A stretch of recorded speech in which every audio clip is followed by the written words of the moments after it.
독일의 철학자 헤겔은 정반합을 통한 역사의 끊임없는 발전을 주장을 했습니다. 끊임없는 갈등과 그 도전 속에서 세계는 완전을 향해서 발전해 나간다는 이야기죠.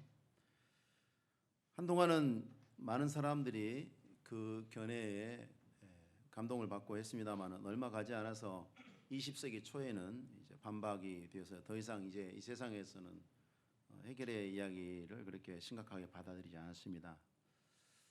그럴지라도 우리가 인간 사는 세상을 보면 지키려고 하는 사람들과 바꾸려고 하는 사람들의 끊임없는 갈등 상황이 이 세상을 살아가는 사람들의 삶의 방식을 설득하고 또 설명하는 데 있어서 상당 부분 호소력이 있어 보이긴 합니다. 어느 나라든지 기존의 질서를 지키는 것이 사회의 안전과 유익이 된다고 생각하는 그런 보수적인 생각들, 그리고 새로운 변화를 시도해서 더 나은 길로 나아가야 된다고 생각하는 그런 진보적인 생각들이 또 존재하고 갈등하고 있습니다.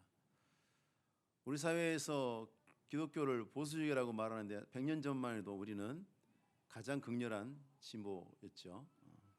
역사가 말해주고 있고 그래서 많은 사람들이 순교를 당하고 그랬습니다만은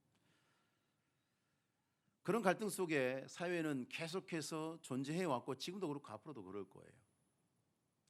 그렇다고 해서 우리가 같은 교회와 같은 신앙을 가진 사람들이 내가 추종하는 길이 옳다고 하면서 세상에서 했던 것처럼 교회 안에서 갈등한다, 서로 갈등한다. 그것은 옳지 않습니다.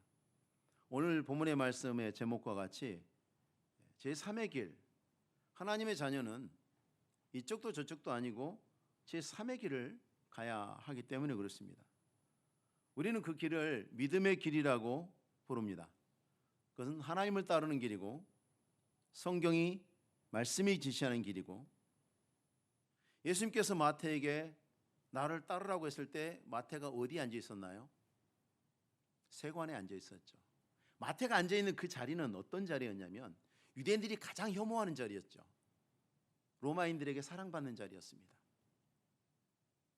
그 사회 안에서 두 가지 생각이 충돌하는 그 자리에 마태가 앉아 있었죠. 예수님께서 일어나라, 나를 따르라. 그 자리가 아니고 너는 나의 길을 따르라고 말씀하신 바로 그 길입니다. 그리고 그 길은 주께서 제자들에게 말씀하셨던 자기를 부인하고 십자가를 지고 따라가는 그 십자가의 길이죠. 오늘 우리는 본문 안에서 적어도 그 길이 어떻게 드러나는지 하나님 말씀을 통해서 귀를 기울여 보도록 하겠습니다. 오늘날 사회는 옛날에도 그랬겠습니다만은 더 많은 사회가 복잡해지면서 더 많은 문제점들이 더 복잡하게 얽혀 있는 속에서 우리가 살아갑니다. 우리나라만 해도 뭐 저출산 문제, 고령화 문제, 통일 문제, 주택 문제, 취업 문제 얼마나 많은 문제들이 현안들이 산적해 있습니다. 항상 우리를 괴롭게 하죠.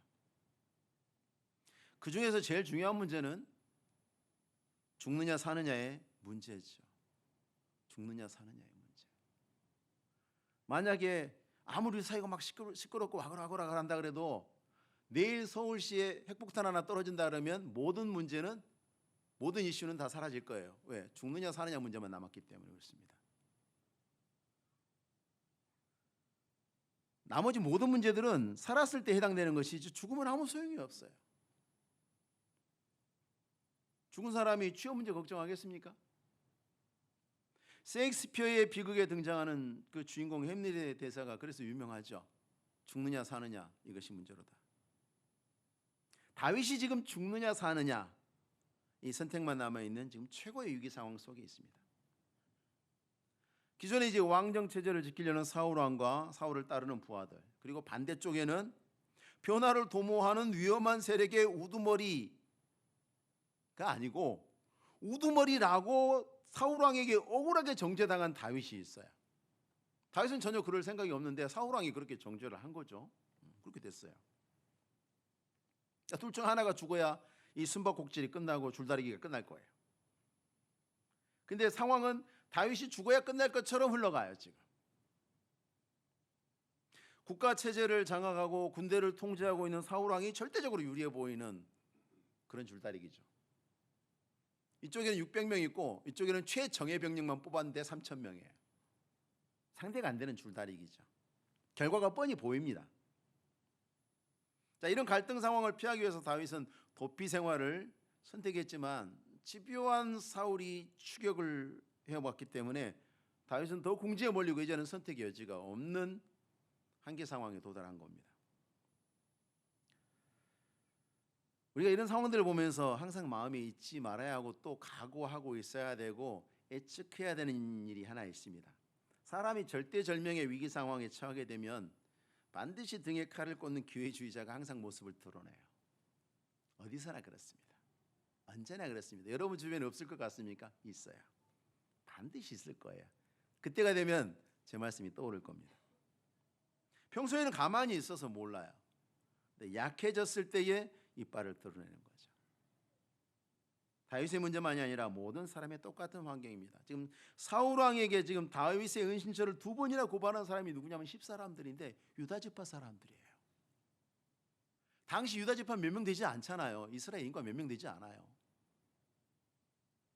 저 어려서 살았던 제 고향이 인구가 고작 한 5만 6만 정도 됐었거든요. 웬만하면 다 알아요. 2번만 건너가면 다 아는 사람이에요. 그냥 누구네 삼촌이라더라, 누구네 고모다, 다 아는 사람. 유다 지파가 한 8만쯤 되잖아요. 다 아는 거예요. 근데 그 사람들이 지금 등에 칼을 꽂아요. 다윗을 2번이나 고발한 사람이 10사람들이에요. 친족들이에요. 친족들. 1절에 보니까 10사람이 기브아에 와서 사울에게 말하이르되 다윗이 광야 앞 하길라 산에 숨지 아니하였나이까. 이게 그냥 헛들어 보시면 안 되고, 이게 뭐냐면 10사람들이 사는 곳과 사울 왕이 있는 왕궁이 있는 기브아까지 40km가 넘어요. 당시에 40km면 상당히 먼 거리입니다. 며칠 가야 되는 거리예요. 그런데 거기까지 와가지고 고발을 해요. 이 친족들까지 등을 돌렸는데 이스라엘에서 다윗을 도울 사람이 누가 있을까 싶을 정도로 지금 다윗은 궁지에 몰렸습니다. 더 이상 도망치는 건 불가능해 보여요. 더군다나 이달의 배신은 다윗의 가장 가까운 혈육들이기 때문에 훨씬 더 뼈아프죠. 근데 이들이 고발만 한 게 아닙니다. 이 1절의 말씀의 뉘앙스는 어떠냐면 다윗이 저렇게 도망치려고 애를 쓰는데 왕은 도대체 뭐 하고 있습니까? 라고 사울 왕을 자극하는, 자존심을 건드리는 그런 문구예요. 더군다나 이 사람들이 말하는 하길라 산이라고 했을 때 원래 이 지형은 굉장히 험하고 굴이 많대요. 숨을 곳이 너무 많아요. 그래서 추적이 절대 쉬운 지형이 아니에요. 그런데 이 사람들이 하길라 산 그랬을 때 그 산이라는 얘기는 뭐냐면 낮은 언덕들이 있는 지형을 말할 때 쓰는 단어예요. 그러니까 사울 왕에게 이렇게 손쉬운 일을 안 하고 계십니까? 죄를 짓고 도망치는 사람은 저렇게 열심히 도망가는데 왕은 죄인을 잡아서 법질서를 세워야 하지 않겠습니까? 라고 사울 왕을 자극해서까지라도 그들이 뭘 하려고 했냐면 자기들의 지역에 있을 때에 자기들이 고발해서 다윗을 잡게 되면 누가 최고 공로자가 됩니까? 자기들이 공로자가 되는 거죠. 정말로 도움이 필요한 절대적인 위기의 순간에 있었을 때에 도움이 되는 것이 아니고 그 사람을 도운 것이 아니라 칼을 꽂는 거죠. 여러분, 인생의 위기를 당하면 괴롭죠. 힘들고. 장점도 있어요. 진짜 친구하고 기회주의자들하고 쫙 갈라져요. 물어볼 필요도 없어요. 그냥 다 보여요. 다 보여요. 위기의 순간에 딱 서면, 나라가 위기에 처하면 평소에는 다 나라 사랑하죠. 나라가 위기에 딱 처하면 나라를 위해서 움직이는 사람과 그렇지 않은 사람이 딱 갈라지죠. 항상 애국자는 적어요. 다윗이 더 압박한 것은 자기를 죽이려고 하는 사울 왕이 또 계속 영리해지고 있다는 거죠. 실수를 통해서 사울 왕도 배우고 있는 거죠. 3절에 보니까 사울이 광야 앞 하길라 산 길가에 진을 쳤다. 사울 왕이 서두르지 않아요. 이제는 많은 병력을 이용해서 포위 수색해서 조여오는 작전을 선택했는데 최고의 선택이에요. 전에는 다윗이 도망가면 타이만 잡겠다고 그냥 무작정 쫓아다녔거든요. 그래서 엔게디 동굴까지, 그 외진 그 동굴 속까지 사울 왕이 들어갔다가 다윗이 옷자락을 베는 위기를 만났잖아요. 교훈을 삼아서 배운 거예요. 신중해진 거죠. 진영을 조직해요. 5절에 보니까 다윗이 일어나 사울이 진친 곳에 이르러서 본즉 사울이 진영 가운데 놓고 백성은 그를 둘러진쳤더라. 이제 빈틈이 안 보이는 거죠. 하길라 산의 길목을 잡아서 다윗이 도망가지도 못하여, 그리고 자기는 가장 안전한 곳에서 이제 수색해 들어옵니다. 할 곳이 없어요. 근데 여러분, 쫓기는 건 다윗인데 본문을 가만히 보고 있으면 두려워하는 것은 사울 왕 같아요. 두려움은 사울에게 있어요. 보통 도망치는 자에게 두려움이 있잖아요. 그는 자기를 군대 한가운데 숨기고 있어요. 여러분, 사울 왕의 군대는 다윗을 따르는 600명은요 정예병력이 아니에요. 사울이 데리고 온 3,000명은요 우리나라 군대를 치면 특전사예요. 특전사. 최고 정예병력, 뽑은 사람이라고 했잖아요. 택한 사람.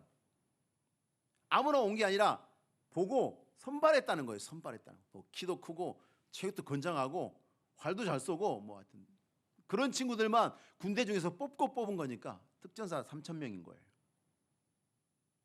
근데 그 특전사 3,000명에 둘러싸여 있으면서도 무서워서 자기를 제일 한가운데 숨겨요. 거기다가 자기 머리맡에 창을 꽂아뒀어요. 자기 머리맡에. 여러분, 보통 사단장들은 어떻게 다니나요? 군대 움직일 때 보면 앞뒤로 경계병력 딱 따라가고, 사단장은 그냥 다니죠. 사단장이 권총 차고 슈루탄 꽂고 로켓 발사기 들고 위쪽에 기관총 들고 이러고 다니면 참 모양 빠지지 않습니까? 사단장 절대 그렇게 안 다니죠. 사단장이 그렇게 다닌다 생각해 보십시오. 지금 왕이 이스라엘의 최정예 병력들 가운데서 잠자면서도 머리 곁에 창을 꽂아두고 자는 거예요. 여러분, 주무시면서 혹시 밤에 뭔 일 날까 봐 베개 밑에 시칼로 두고 주무신 분 계세요? 혹시 누가 나를 해할지 모르니까 내가 나를 지켜야지. 난 칼 갖고는 자신이 없다. 총. 아무도 안 계시죠? 사울 왕. 하다못해 새콤해놓은 집은 더 안심하지 않겠습니까? 근데 3,000명의 정예병력이 지키는데 그 가운데 자면서도 창 꽂아놓고 자는 사람이에요. 왜? 두려워요. 두려움을 떠날 수가 없습니다. 하나님을 떠난 인생은 두려움을 떠날 수가 없습니다. 피할 수 없는 두려움이 하나님을 떠난 인생 속에 있습니다. 평강이 없다. 하나님과 함께 하는 자들에게는 하나님이 평강을 말씀하시죠. 그러나 하나님을 떠난 자들에게는 하나님이 평강이 없다 말씀하십니다. 사울이 머리를 쓰긴 씁니다. 열심히 써서 최선의 방책을 또 합니다마는 하나님의 지혜와 능력에 맞서는 건 불가능하죠. 불가능합니다. 사울 왕이 완벽한 준비를 했습니다. 더 이상 이제 다윗은 갈 데가 없습니다. 이제 끝난 거예요. 완벽하게 세팅을 딱 했어요. 이제 쪼여가서 다윗을 잡기만 하면 끝나는 거예요. 근데 하나님께서 딱 한 가지 일만 하십니다. 원래 하나님은 뭐 이것저것 어수선하게 안 하세요. 딱 중요한 거 딱 한 가지만 하시죠. 한수만 두세요. 하나님 딱 한수만 두시죠. 사울 왕과 그의 모든 군대가 잠들게 하신 겁니다. 여러분, 이게 있을 수 없잖아요. 생각해 보십시오. 왕과 장군이 동행할 뿐 아니라 지금 고르고 뽑고 뽑은 최정예 병사로 이루어진 군대가 밤에 보초도 없다? 주위를 경계하는 보초도 없다? 여러분, 우리나라 후방에 있는 이 평시에 우리나라 후방에 있는 부대들도요 다 초병 있어요. 위병 있고요. 24시간 근무예요. 그렇죠? 군대 다녀온 남자분들 다 알 거예요. 밤에 잠 못 자고 나가서 총 들고 지키고 있습니다. 이렇게 평소에도. 근데 지금 군사작전 중인데, 더군다나 왕이 와 있는데, 군 최고 사령관 참모총장하고 왕이 지금 와 있는데 그 부대에서 보초가 잔다? 있을 수가 없죠. 하나님이 재우신 거죠.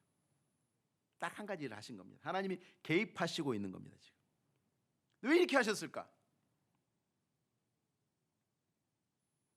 이건 위험을 무릅쓰고 지금 밤을 틈타서 침투해서 사울 왕에게 이르기로 결정한 다윗을 향해서 하나님께서 뭔가를 준비하신 거죠. 근데 하나님 준비하신 게 기회일까요? 시험일까요? 목숨을 걸고 사울의 진영에 같이 다윗과 침투했던 부하 아비새는 하나님이 주신 절호의 기회입니다. 확신했습니다. 8절 말씀에 하나님이 오늘 당신의 원수를 당신의 손에 넘기셨나이다. 하나님이 주신 절호의 기회라고 확신했으니까 결론은 당연히 뻔하죠. 그러므로 청하오니 내가 창으로 그를 찔러 단번에 땅에 꽂게 하소서. 내가 그를 두 번 찌를 것이 없으리이다. 아비새가요, 배려심도 많은 부하예요. 정말 다윗을 사랑한 사람인 것 같아요. 주인님 왜 이렇게 도망다니십니까? 내 끝내게. 직접 하기 곤란하죠? 제가 할게요. 손에 피 묻히지 마세요. 내가 한 번에 끝내겠습니다. 얼마나 배려심 많아요. 누구나 할 수 있는 해석이죠. 이 아비새는 다윗에게 충성스럽긴 한데 사느냐 죽느냐를 아직 못 벗어나고 있는 거죠. 예수 믿는 사람들 중에서도 우리가 예수 믿는다면서 신앙생활 한다고 하면서도 우리가 사느냐 죽느냐 못 벗어나신 분들이 많아요. 여전히 사느냐 죽느냐에 매여 있는 사람들이 많아요. 신앙이 없다는 뜻이 아니에요. 믿음이 있는데 우리의 삶이 온전치 못하는데 우리를 더 온전치 못하게 하는 것이 바로 이런 문제들입니다. 근데 여러분, 아비새가 사울을 죽이겠다고 한 그 창이 아비새 창이 아닙니다. 그 사울의 창이에요. 사울의 머리맡에 있는 창. 이 참 그림이 재밌습니다. 사울 왕이 자기를 지키려고 머리맡에 꽂아둔 창입니다. 옛날에는 무기가 흔치 않아요. 그래서 보통 자기 무기를 가지고 다니고 또 보니까 항상 병기 든 자가 따라다니죠. 그 창이 무슨 창이냐면 이전에 보면 다윗을 죽이려고 사울이 창을 던진 일이 두 번 있었어요. 그 창이에요. 자기를 지키려고 머리맡에 둔 바로 그 창이에요. 그 창이라고 돼 있어요. 그래서 사울의 창은 자기를 지키기 위해서 몸부림치고 최선을 다하고 있는 사울의 모습을 반영하는 상징적인 물건이죠. 근데 사울이 아무것도 할 수 없는 무기력을 보여주는 상징적인 물건이기도 해요. 그 창을 가지고 다윗을 죽이려고 했는데 죽였어요? 못 죽였어요? 못 죽였잖아요. 자기를 지키려고 했는데 지켰어요? 못 지켰어요? 못 지켰잖아요. 사울은 최선을 다했지만 아무것도 할 수 없어요. 아무것도 할 수 없는 무기력함. 다윗을 죽일 수도 없고 자기를 지킬 수도 없고. 그것이 사울의 창이에요. 반대로 다윗은 모든 것을 할 수 있었어요. 사울의 목을 조를 수도 있었고요. 창으로 찌를 수도 있고요. 칼로 찌를 수도 있고 돌로 칠 수도 있고. 다윗은 지금 뭐든지 할 수 있어요. 지금 다윗이 선택 가능한 옵션은 너무 많아요. 아무것도 하지 않아요. 아무것도 하지 않아요. 사울은 뭐든지 하려고 하는데 아무것도 못하고 다윗은 뭐든지 할 수 있는데 아무것도 하지 않아요. 지난번 엔게디 동굴에서도 무기력한 사울이 언제든 죽일 수 있었는데 지금도 충성스러운 부하 아비새가 하나님 주신 절호의 기회라고 확신하면서 말하고 있습니다만 다윗은 전혀 다른 해석을 하죠. 군사작전 중인 3,000명의 군대가 보초병도 세우지 않고 다 잠들어서 비상직적인 상황 속에서 12절에 딱 답을 써놨지 않습니까? 마지막에 이는 여호와께서 그들을 깊이 잠들게 하셨으므로 그들이 다 잠들어 있었기 때문이었더라. 전쟁터에서 잔뼈가 굵은 다윗이 직감적으로 아는 거죠. 하나님이 개입하셨다. 이 상황은 하나님이 세팅하신 거다. 다윗은 직감적으로 알았죠. 왜요? 이스라엘의 최고의 병력들이 다 잔다? 왕이 그 가운데 있는데 하다못해 왕 곁에라도 보초병이 있어야 되는데 밖에도 없고 안에도 없고 어디도 없고 다 자는 거예요. 그 가운데를 지나오면서 다윗은 많은 생각을 했을 거예요. 하나님이 왜 이렇게 하셨을까? 아마 다윗은 이런 질문을 마음속에 들었을 거예요. 아비새는 옳거니 사울 죽이고 끝내자 그러고 가고 있고 다윗은 하나님 음성이 들리는 거죠. 자, 다윗아 이제 너 어떻게 할 건데? 다윗아 이제 너는 어떻게 할 생각이냐? 자, 엔게디 동굴에서는 사울을 죽이고 끝내자는 부하들이 막 성화를 했어요. 막 욕을 했어요. 그래서 어쩔 수 없이 사울의 옷자락을 베긴 했습니다마는 마음이 끌렸어요. 그래서 이번에는 단호하게 선언합니다. 죽이지 마라. 죽이지 마라. 누구든지 손을 들어 여호와의 기름 부음 받은 자를 치면 죄가 없겠느냐. 여러분, 죽음의 위기에 몰린 최고의 위기 상황에서 원수를 죽이고 상황을 반전시킬 수 있는 절호의 기회잖아요. 가장 목말라서 지금 죽을 것 같을 때에 물 한 컵 생겼는데 이 물 한 컵이 의롭냐 의롭지 않냐를 따지고 마실지 안 마실지를 결정할 수 있는 사람이면 목말라 죽어도 멋진 사람 아닙니까? 그죠?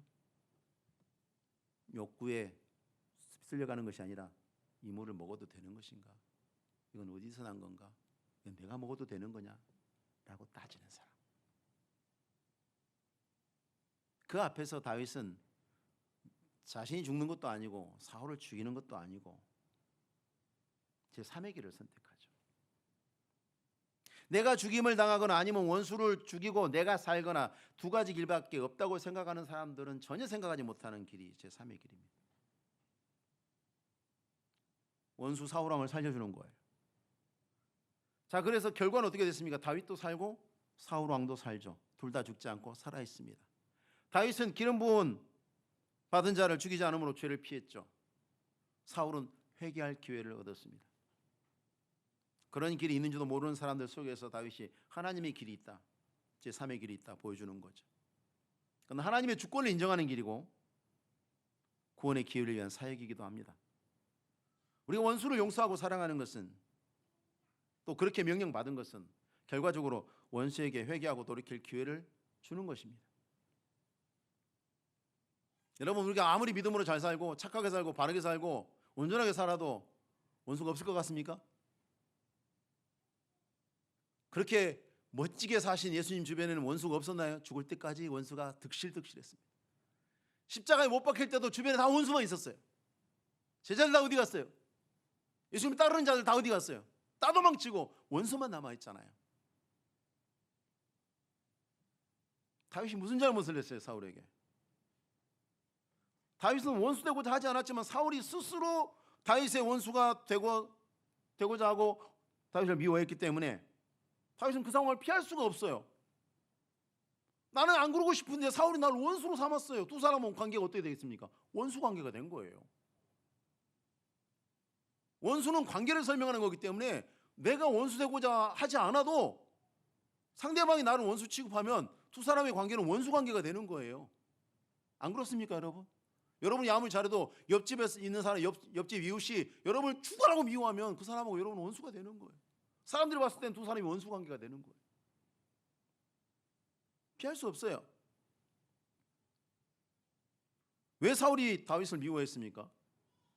사람들이 다윗을 칭찬했기 때문이죠. 다윗을 왜 칭찬했습니까? 골리앗을 죽였기 때문이죠. 골리앗이 누굽니까? 사울을 가장 위협했던 사람이에요. 골리앗과의 그 전쟁에서 졌으면 사울은 끝나는 거예요. 사울의 왕가는. 사울의 생명을 건져준 사람이에요. 이스라엘의 운명을 건져준 사람이 누구냐? 다윗이란 말이에요. 은인이에요, 은인. 칭찬하고 상 주어야 되는데 도리 원수 삼았어요. 네, 그게 전부는 아니죠. 좀 더 들어가 보면 뭐냐면 사울은 하나님의 은혜 위에 서 있지 않았기 때문에, 하나님의 은혜 위에서 자신을 발견하지 못하기 때문에 열등감에서 벗어나지 못하는 거예요. 여러분, 하나님의 은혜를 떠나 있는 사람들은요 절대 두 가지에서 못 벗어납니다. 하나는 열등감, 하나는 공포심, 두려움. 열등감에 빠진 사람은요 자기보다 못한 사람 앞에 무지하게 교만합니다. 다른 나보다 못한 사람한테 굉장히 교만한 사람들요 자기보다 좀 센 사람한테는 굉장히 비굴합니다. 열등감은 그렇게 나타나는. 사울은 은혜가 없어요. 그래서 사람들이 다윗을 칭찬하는 거죠. 자기도 같이 박수 쳐주면 되는 거. 왜? 다윗이 나를 구해줬으니까, 나를 도와줬으니까, 나를 강하게 했으니까. 원수가 없는 삶을 꿈꾸지 마십시오. 그건 이루어질 수 없는 꿈이에요. 예수님께서 제자들에게 그 많은 말씀하시면서도 이런 말씀하셨어요. 너희가 세상에 속하였으면 세상이 자기 것을 사랑할 것이나 너희는 세상에 속한 자가 아니요 도리어 내가 너희를 세상에서 택하였기 때문에 세상이 너희를 미워하느니라. 예수 믿는 순간 너희는 세상의 원수가 되었다, 그 뜻입니다. 세상이 너희를 미워한다는 얘기는 세상과 너희는 원수가 되었다. 왜? 너희가 세상을 미워해서 세상이 너희를 미워하기 때문에 원수가 되었다. 다윗이 사울을 미워하지 않았는데 사울이 다윗을 미워해요. 원수가 됐어요. 아무리 믿음으로 살기 위해서 기도하면서 거룩한 삶을 살아도 원수가 있다니까요. 예수님께서 무슨 나쁜 짓을 하셨습니까? 죽은 자를 살리고 병든 자 고치고 안진병 일으키고 눈먼 자 보게 하고 무슨 나쁜 짓을 하셨어요? 근데 예수님처럼 원수 많은 사람을 또 볼 수 있습니까? 사방에. 복음서를 보면 페이지 넘길 때마다 원수가 나옵니다. 안 그렇던가요, 여러분? 그리고 원수들이 항상 제자보다 많습니다. 언제나 그랬습니다. 그렇기 때문에 우리는 원수에 대한 답을 가지고 있어야 합니다. 원수를 사랑하고 미워하는 자를 위해서 기도하라는 명령, 하나님의 말씀대로 우리가 따라야 한다고 우리가 생각하죠. 근데 반드시 해결해야 되는 과제가 있어요. 어디까지? 하나님 어디까지입니까? 저 관계선의 문제가 우리에게 해결돼야 됩니다. 10절 말씀에 여호와께서 그를 치시리니 혹 죽을 날이 이르거나 혹은 전장에 나가서 망하리라. 그건 하나님이 알아서 하실 문제, 나는 못하겠다. 여호와의 기름 부음 받은 자는 하나님의 손에 있으니 하나님이 손대는 것이 사람이 손대는 것이 옳지 않다. 하나님의 주권에 맡겨드렸죠. 그러니까 원수하고 문제에 있어서 내 한계는 하나님의 주권이에요. 그리고 하나님의 주권은 우리가 어디서 만나냐면 하나님 말씀에서 만나는 거예요. 하나님의 주권과 내 책임과 권리가 만나는 자리는 하나님의 말씀이에요. 나는 너희에게 이르노니 너희 원수를 사랑하며 너희를 박해하는 자를 위해서 기도하라. 내 사랑하는 자들아 너희가 친히 원수를 갚지 말고 하나님의 노하심에 맡기라. 기록되었을 때 원수 갚는 것이 내게 있으니 내가 갚으리라고 주께서 말씀하시니. 자, 원수를 증오하는 걸 금지하고 원수 갚는 것을 하나님의 손에 맡기도록 말씀하시는 명령 앞에서 우리는 멈춰 서야 되는 거예요. 근데 이런 상황을 만나면 어떻게 할 것인가? 만약에 누군가가 어떤 누군가가 임산부나 어린아이를 때리고 있는데 폭행하고 있는데 멈추지 않아서 말리지 않으면 죽을 것 같은 상황에서 우리는 다윗이 했던 것처럼 여호와께서 그를 치시리니 혹은 죽을 날이 이르거나 또는 전장에 나가서 망하리라, 이 말씀을 적용해서 방관하고 아무 도움도 주지 않는 것이 옳을 것인가? 어떻게 생각하십니까? 원수에 대해서 원수가 내게 품은 증오와 악의를 가지고 내가 똑같이 대하는 것을 하나님이 금지하셨죠. 그러나 공공의 법 질서를 유지하고 지키기 위한 노력을 포기하는 것은 전혀 다른 문제죠. 그렇기 때문에 죄가 범해지고 피해자가 고통당하는 것을 외면하면 안 됩니다. 그것을 멈추게 함으로 죄인이 더 이상 죄를 쌓는 일을 멈추게 함으로 죄인을 보호하는 것이고 또 피해 당하는 사람의 고통도 멈추게 할 것이기 때문에 피해자도 보호하는 거예요. 그래서 경찰관들이 필요한 것이고 검찰이 필요한 것이고 법이 필요한 것이고 법 집행이 필요한 것입니다. 그리고 우리는 그것을 십자가에서 발견합니다. 예수님의 십자가는 두 가지 의미가 있죠. 죄에 대한 하나님의 형벌, 무서운 형벌. 죄에 대해서 하나님이 얼마나 진노하시는지 그걸 보여주시는 게 십자가예요. 십자가는 또 하나님과 원수된 죄인들에 대한 하나님의 한없는 사랑을 보여주시는 거예요. 십자가에는 하나님의 한없는 사랑, 죄인들을 향한 하나님의 사랑, 죄에 대한 하나님의 진노, 그 십자가입니다. 예수님의 뒤를 따르는 우리들은 죄와 싸우고 원수를 불쌍히 여기며 사랑해야 합니다. 원수는 사람이에요. 죄인이죠. 죄와 싸우되 원수를 불쌍히 여기는 거 지금 다윗이 하고 있는 거예요. 다윗은 사울의 악한 의도에 동의하지 않습니다. 사울의 악한 의도가 이루어지지 않도록 최선을 다하고 있어요. 도망치고 있잖아요. 필요하면 싸우고. 사울은 죽이진 않아요. 원수가 죄 짓는 것을 거절합니다. 그러나 원수를 불쌍히 여깁니다. 사울왕이 죄와 타협하지 않고 싸웠습니다마는 원수 사울왕을 불쌍히 여기고 용서해서 사울왕이 죽었을 때 다윗은 진심으로 탄식하고 그의 죽음을 슬퍼했어요. 성경에 그렇게 기록해요. 다윗이 진짜 슬퍼했다. 안타까워하면서 그의 십자가의 길이고 믿음의 길이고 천국을 소유한 사람들의 길이고 천국을 향해 가는 사람들에게 부여된 길이기도 합니다. 다윗은 이미 십자가를 실천하는 사람이었어요. 우리도 그 길을 걷도록 명령을 받았습니다. 저 사람 원수니까, 나의 원수니까, 저 사람 나를 미워하니까 나도 증오하고 저주하고 하는 것이 정당하다고 우리가 자유해서는 안 됩니다. 힘써서 정의를 실천하고 원수까지도 사랑하는 명령 앞에 우리는 서서 죄인의 죄와 싸워야 돼요. 그러나 그 죄인을 미워하지 않고 증오하지 않는 그 길, 그 죄인의 죄로부터 그 죄인이 더 이상 희생되지 않도록, 그리고 그 길을 감당하기 위해서는 고통스러운 짐을 져야 합니다. 거기서 끝냈으면 다윗은 더 이상 피곤하지 않아요. 근데 사울을 살려뒀기 때문에 다윗은 앞으로 계속 피곤해요. 그것이 다윗의 십자가예요. 죄와 싸우되 원수를 용서하기 때문에 그가 져야 되는 그 십자가. 여러분, 교회 안에서 우리가, 가정 안에서도 우리가 세상의 삶에서도 이와 같은 십자가의 걸음은, 세상에 없는 하나님의 걸음, 제3의 걸음을 걷는 우리들을 통해서 하나님을 영화롭게 하고 그것이 우리에게도 빛나는 영광이 될 줄로 믿고 날마다 잊지 마시고 여러분의 모든 삶을 통해서 실천하시고 승리하시는 주의 백성들 되시기 바랍니다. 기도하겠습니다. 하나님 아버지, 은혜와 사랑으로 날마다 저희들을 불러주시고 우리에게 새 힘과 새 능력 주신 하나님, 성령으로 충만하게 하여 주셔서 우리를 미워하는 자들을 용서하게 하시고 그들의 죄가 그들과 다른 사람을 또한 해치지 못하게 하시며, 하나님 아버지, 우리의 평생의 삶을 통해서 그것이 우리에게 고통이 될지라도 주의 영광을 드러내고 하나님의 선하신 생명의 길을 세상 가운데 보여주기 위해서 날마다 믿음으로 십자가의 길을 걸어가는 승리하는 주의 백성들, 승리한 주님의 교회 되게 하옵소서. 감사를 드리며 예수님의 이름으로 기도합나이다. 아멘.